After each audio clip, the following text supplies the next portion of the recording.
Hello, my name is Latricia Maddox, and here is my modernism presentation. Okay, when I think of modernism, I think of making something up to date, changing something to fit that time, like changing the typical before the typical of before and making it typical to now. Modern definition is a style or movement in the arts that aims to break with classical or traditional form. A movement towards modifying traditional beliefs in accordance with modern ideas, especially in the Roman Catholic Church in the late 19th and early 20th centuries. It's marked by a stringent and intentional break with tradition.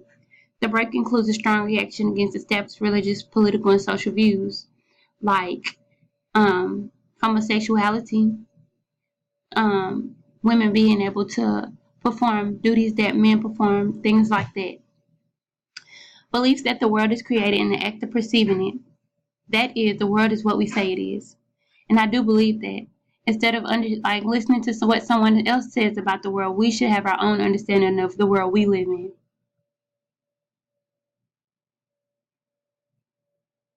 Where it all started. Modernism began around 1910 and ended around 1945. Was known as the tradition of the new. But I don't think it's new. I just think it's bringing about things that are now, tradition of the now, it should be. In literature, writers challenge the rationality of the human mind, as did famous writer Karl Marx and Sigmund Freud. And artists experimented due to beliefs that status quo was beginning stale. So everything old was old and worn out. And they wanted to bring up new things. They wanted to modernize art and literature. They wanted to make it up to date, up to par. Example of modernism. T.S. Eliot long poem is an example for modernism in literature. Seminal Martyrist work is a search for redemption and renewal in an empty landscape. With its fragmentary images and obscure allusions, the poem is typical of moderists because it requires the reader to take active role in interpreting the text.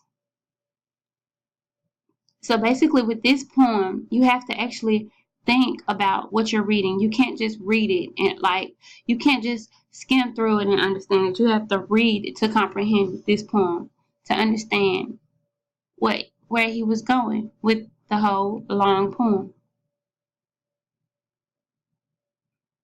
Thank you.